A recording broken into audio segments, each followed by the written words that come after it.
So in today's video, we're going to finally break down what is the best Kastov to use in Modern Warfare 2. We're going to be using this website called sim.gg. Check it out, link down below in the description. There's no other website better than checking out stats other than sim.gg, obviously, because they literally rip all the stats out from the game and put it onto this beautiful website. So shout out to them for all their hard work. It just makes my job a lot easier as a YouTuber to relay this information out to you. I've been getting a lot of comments about which Kastov is actually better to use, and I figured, you know what, let's go ahead and compare and contrast all three Kastovs in the game. We got the 545, 762, and the 74U. So we're gonna break it down here by category, because on this website you can actually differentiate between the head, torso, and the limbs as well. So we're gonna start from top to bottom. So when you're going for headshots, the clear, obvious winner is going to be the Kastov 74U.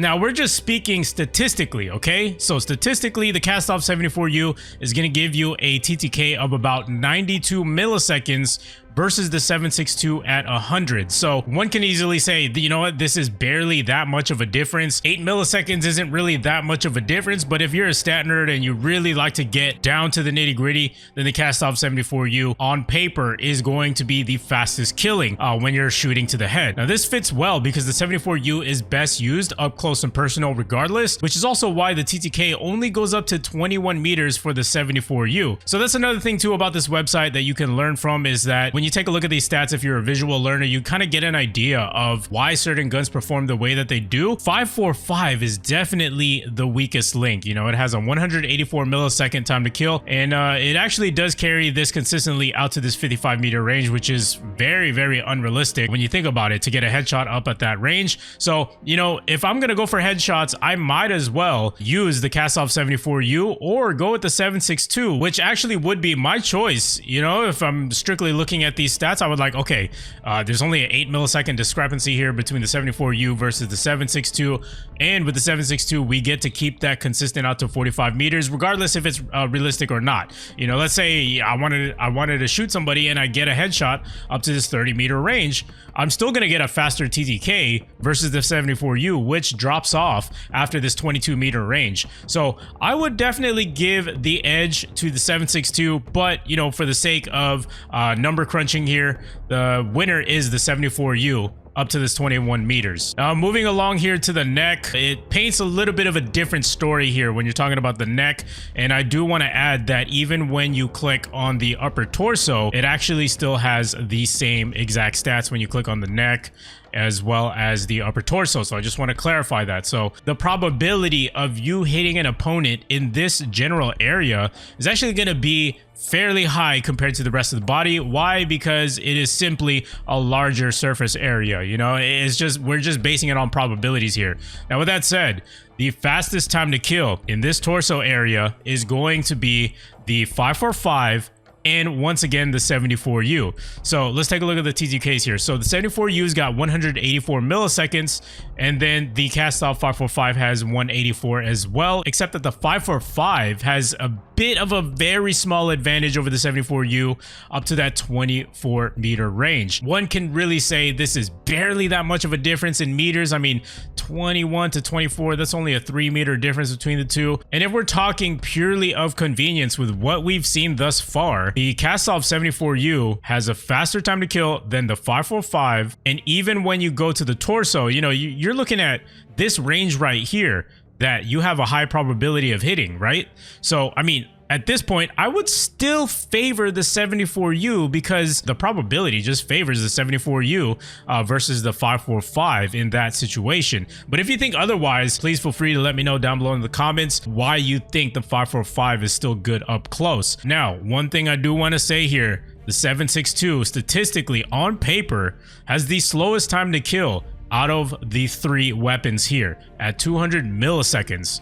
So, but the one thing that is great about the 762 is that it keeps this consistent all the way out to 45 meters, while the other two weapons, they tend to drop off here. So I think this tells a huge story once again. Now, let's take a look at the headshots one more time. Okay, so the 762, consistent TTK for the headshots. And like we talked about, the difference between the 74U and the 762 is not even that big of a deal for headshots. It's only 8 milliseconds. Then you're going to take it out here. The difference is going to be about 16 milliseconds, but you know, it's a lot more flexible. You can take this to small maps, you can take this to medium and large maps, and you're still going to be fairly consistent in winning those gunfights versus the 545 and the 762. So that's just my take on that. But, you know, if we're talking strictly on paper, the 545 obviously has the upper hand here for the upper torso. Now let's take a look at the lower torso. Now again, the story is changing here. So just want to clarify that the lower torso, as well as the extremities like the hands, you know, the shoulders, legs, you know, nothing changes here. So when you're talking about the lower torso, there is no competition.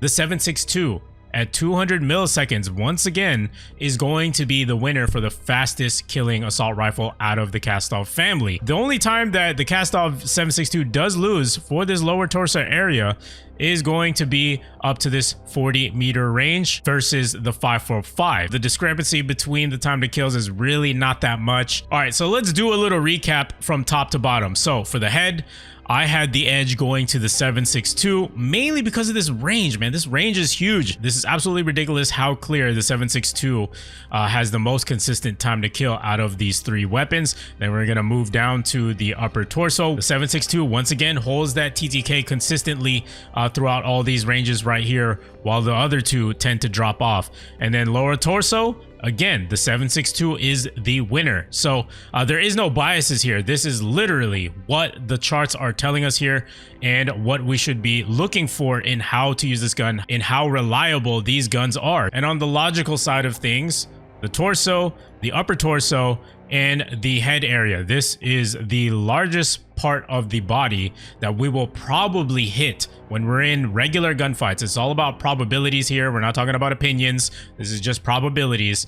So yeah, I would, if I was gonna pick these three, of course, obviously by now you should know the 762 is going to be my first choice, mainly because of that consistency throughout the whole entire body. It is just super consistent with the 762 time to kill no matter where you're shooting at. So I would say the reliability definitely goes to the 762. Now let's take it a step further. If I'm going to go with a close range assault rifle, we're playing on an exclusively very small map like Shipment or Shoot House or whatever new small map that they come out with, something crazy, then I'm definitely gonna go with the Kastov 74U, mainly because, you know, if we're gonna be in small compact spaces within 20 meters or let's see here, yeah, 21 meters, then the 74U statistically is going to be your best bet. All right, now one other thing that I did want to cover in this video is the actual stats of the weapons that actually stood out to me. So right off the bat, the 762 has the lowest fire rate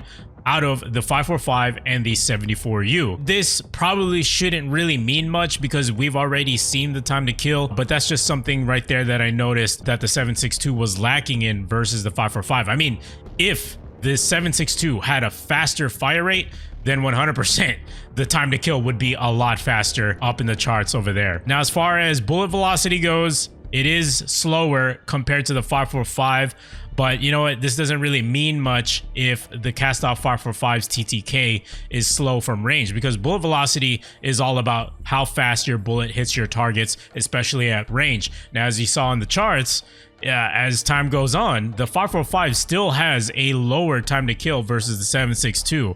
So I mean, this stat right here doesn't really mean too much. Now, moving on to the reload time, the Kastov 762 actually has the fastest reload time. Now, I know 2.6 versus 2.55, really not that big of a difference, but sometimes that extra 0.5 seconds is going to matter. So, I mean, statistically, you can definitely count on the 762 to reload your weapon faster versus the 545 and the 74U. The 762 actually has the slowest ADS time versus the 545 and the 74U. Now, remember, we talked about the 74U being our weapon of choice for exclusively small maps. Now, this makes a lot of sense because we don't want to use an assault rifle that has a slow ADS because it means nothing in smaller close quarter combat, you know, high fast paced action type of gunfights, right? If you can't ADS fast enough. So that's where the 74U and these stats tell us a story of its strengths and also its weaknesses. So the 762, I definitely wouldn't use this in close quarter combat when I have the likes of the 74U here.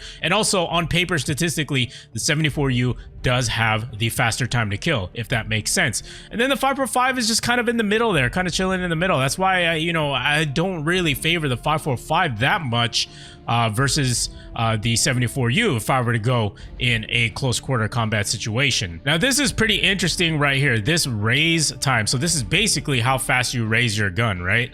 So the 7.62 has the fastest raise time here at 830 milliseconds versus the other two at 880 milliseconds. So remember how we said that the 7.62 had the slowest ADS time versus the two, and the 74U had the fastest. So I guess this is the game's way of balancing out the weapon as much as they possibly can. But not really that important of a stat line here, but just something I just wanted to point out, because there is a reason for every category and all the stat numbers that they reveal, because it's meant to balance out the game in some way, shape, or form. Every weapon has its strengths and weaknesses. That's why looking at this data here visually gives us an idea of what we're dealing with here and how the weapon should be used, where it's best and where it's weakest. There you have it, guys. 7.62 is going to be my winner overall as far as versatility goes, and then the 74U for close to mid-range gunfights. For those really small, fast-paced maps, 74U is going to take the cake right there. But yeah, overall, I think the 7.62 is going to be the winner here. I mean, we've seen the data here first.